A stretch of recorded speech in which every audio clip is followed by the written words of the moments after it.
across the country on a Friday morning. We're starting on the Daily Independent newspapers this morning.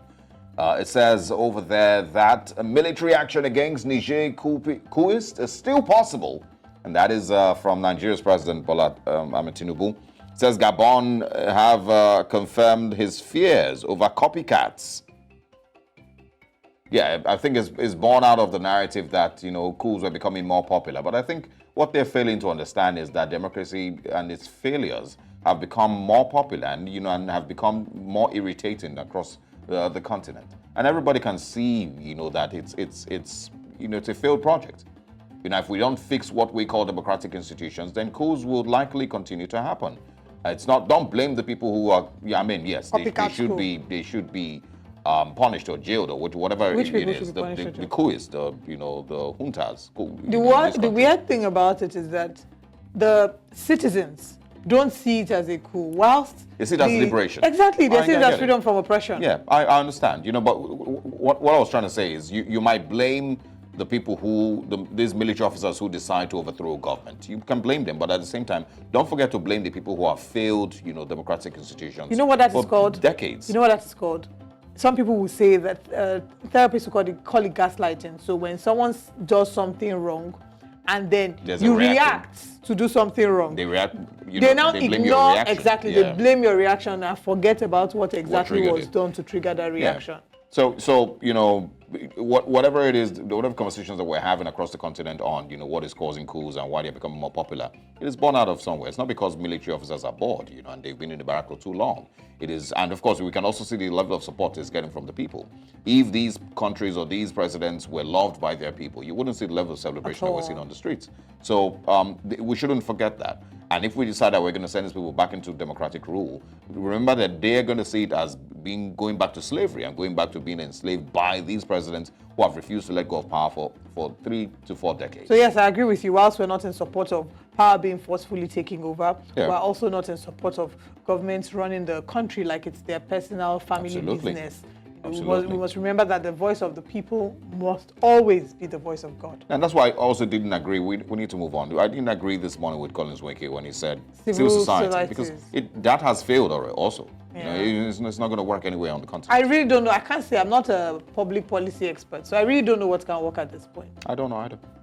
For subsidy removal, allocating 5 billion naira per state is laughable, NLC says Nigerians experiencing class war between the rich and the poor. My government reforms anchored on accountability and transparency, Tinubu says bitter pill must be administered to build better future. We'll see. And also, Ogun State Assembly moves to probe alleged diversion of local government funds. Federal government vows to go after politicians and others involved in illegal mining. Plaudits greet suspension of national carrier airport concession. That's one of the things we're going to be talking about this morning. Should the former Minister of Aviation, Hadi Sirika, be probed? Should he be made to answer questions? How much money was spent on the Nigeria Air project? How much money was wasted, not just spent, on the Nigeria Air project? And where do we have it today? In a newspaper report, they were saying about 80 billion had been spent. He came out to defend and say, no, it was just about 3 billion. But 3 billion was spent on what exactly? We didn't buy new planes. What exactly did we do with 3 billion if we're going to work with what he said? We added the money to palliative. No, but if we're being honest with ourselves, what was 3 billion naira spent on? If Hadi Sirika says 3 billion was spent, what was it spent on? And we shouldn't, if we were a serious country, we shouldn't hear things like that and just say, well, that's how Nigeria is. There should be proper auditing. And I do not know if Festus Keyamo is serious about auditing that he's claiming that he wants to do with this suspension. But we'll see. It will take weeks, months, maybe years, but we'll see if there would be any auditing and if anybody would make to answer these questions. All right. These are the stories on the Daily Independent this morning. Let's move away to the Daily Trust. Right, let's see if we can share with you some stories you can trust this morning on Daily Trust. The big story says, talking of course of palliatives, rice price spikes as federal government state suppliers mop up markets. You know what's even scary? Usually when we get into the last quarter of the year, the price of rice goes up, the price of oil, cooking oil, everything goes up. Rice especially, because rice is a staple in Nigeria when it comes to the festivities. There is no festivity without rice. And now that they're doing palliative, it's gotten worse. Yeah. So the price of rice spikes and suppliers are mopping up markets. 50 kg bag records 10,000 naira increase in 10 days. So I'm sure that people will start buying their Christmas rice now. Probably should do that this week or next week. Our supplies depleted by high demand, says traders. Inadequate paddy, poor yield responsible, says millers.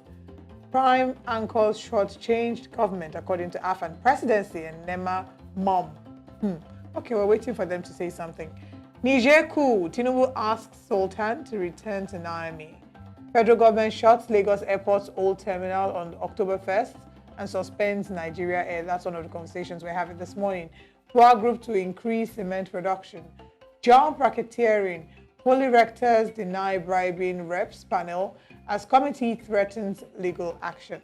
Still on the front page this morning of the Daily Trust newspaper. Article to African leaders. Focus on disease that births coup, not symptoms. Exactly what we just talked about. It's not just about the coup. It's not about reshuffling your cabinet. It's not about putting people that you think will be loyal to you and will not stage a coup against you. Yeah. It is more about what are the problems that are causing the coup. People are dissatisfied. There's hunger, there's high unemployment rate, there's insecurity. People no longer trust the government. So when the government says something, they don't believe that the government can live up to its promises. So until we get to the point where that breach of trust is mended, we will not stop seeing repeats, or like they call it, copycat coups. The people, if they had the resources, would probably do the same thing that these military officers have done. Of course. Because they are sick and tired of having the same government that is not working for decades.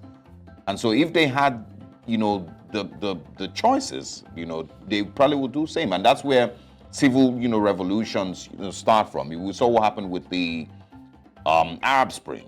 Yes, it may have been engineered somehow, some way, but it was easy to engineer it because the people themselves were tired.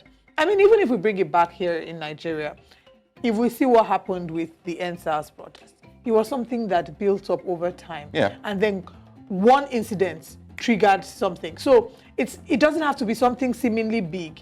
By the time over the years, there's an accumulation of resentment, accumulation of anger, disappointment on the part of the people. All it just takes is one march, one strike of the matchstick, and it will set the forest aflame. And I would also mention that.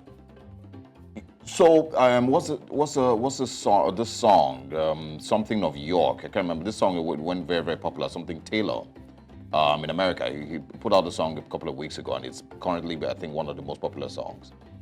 There's a line of the song that says, "They think you do not know, but I know you do."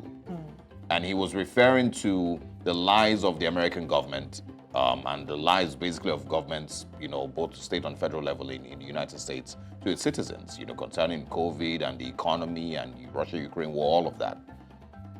But his point basically with that line is that no matter how much, and this is to leaders across Africa now, no matter how much you tell your media aides to go out there and, say... Suppress the truth, on television.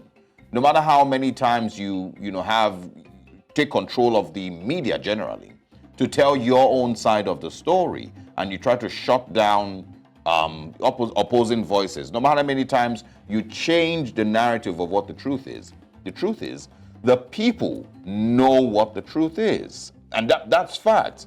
They may not be able to do anything about it. They may not be able to complain bitterly. They might, maybe put out message on social media and, of course, say one or two things here and there, but they know when you're lying. And the day would come. Yes, they would come when they would remind you that they've known that you've been lying to them for the last 20 years. They know when elections are fraudulent, regardless of how many times you tell election observers that, to say that this were the most peaceful and best elections, fair elections. No matter how many times you use the judiciary to convince people that, the elections were actually free and fair, the people know when you're lying. Absolutely. They would remind you at some point. So, African leaders, we hope that you will do what is best, not just for your selfish pockets, but for the people. Because the voice of the people will keep getting louder. There's only so much you can do to forestall an inevitable, I don't know what to call it. I don't want to prophesy.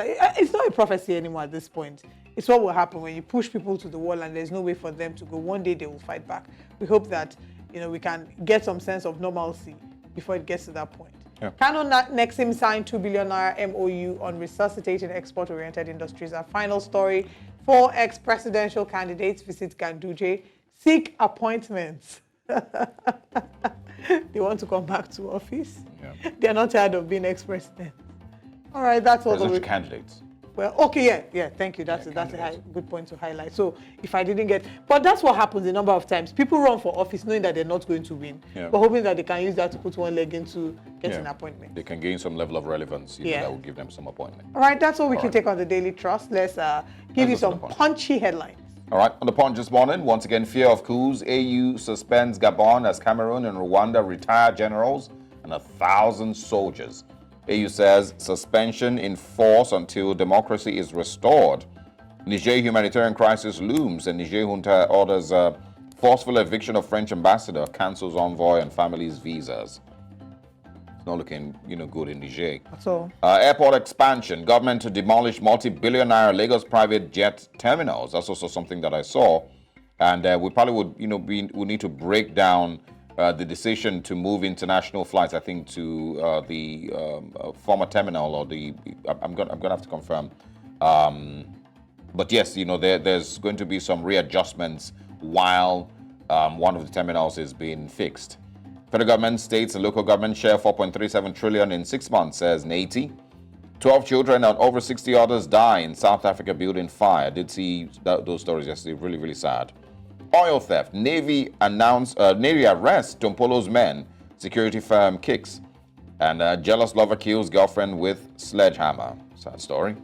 AGF and CBN governor threatened with arrest for shunning reps probe. These, of course, are the big stories on the Punch newspapers this morning. Right. A couple of them are repeated stories we've shared in other papers this morning. But let's move away from the Punch, see what's on the Guardian. All right, let's see what the Guardian newspaper has to say this morning. On the front page, democracy without elections. How emperor governors, ad hoc administrators collapse grassroots governance in 238 local councils. That'll be a very interesting story to read. Minister orders relocation of foreign airlines to new Lagos airport terminal. Another word for, or another way to rephrase one of our top stories this second hour. After 244 years of reign, 6 tight African leaders review security architecture. I like the way in which they've worded a number of the stories. See, it says after 244 years of reign, 6 tight African leaders review security architecture. That's very if you combine all the years that they've stayed in office. Exactly. That's really good. CBN banks investigate suspected $1 billion currency counterfeiting. You say what? Revenue falls by 23% as federal, states, and local government areas share 4.37 trillion naira. Final story, 2,588 children sexually and emotionally abused in 12 months, says Lagos government. Now, why would they not be sexually abused? It's terrible that we don't see that when you don't get the best of quality of life, right? There are people that will be collateral damage. As things are getting worse, it's going to get worse for the children, unfortunately, because a number of parents are struggling to even feed. So in the process of not being able to provide for themselves, not being able to provide for their children, they will take it out on them emotionally, unfortunately. In this season, I mean, kudos to Lagos State government for the work Lagos State government is doing in terms of creating not just activism, but like being quick to respond to domestic and sexual violence against women and children. I think Lagos State is doing a great job, but we must do more. We must do more. We must provide conducive environments for people to live in.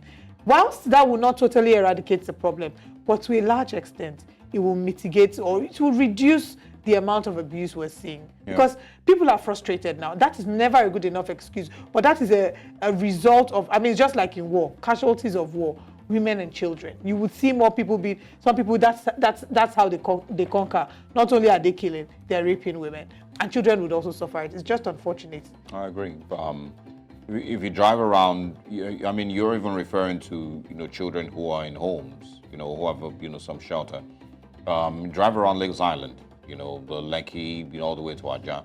There is, at least 1,000, children that you see every day that are obviously homeless, and begging on the streets. Auntie, I like your makeup. Every day. And they're some of the sights and sounds of Lagos Island. So it's so sad. These aren't strange. But anyway, that's all the time we have for the newspapers this morning. We hope you enjoyed the conversations.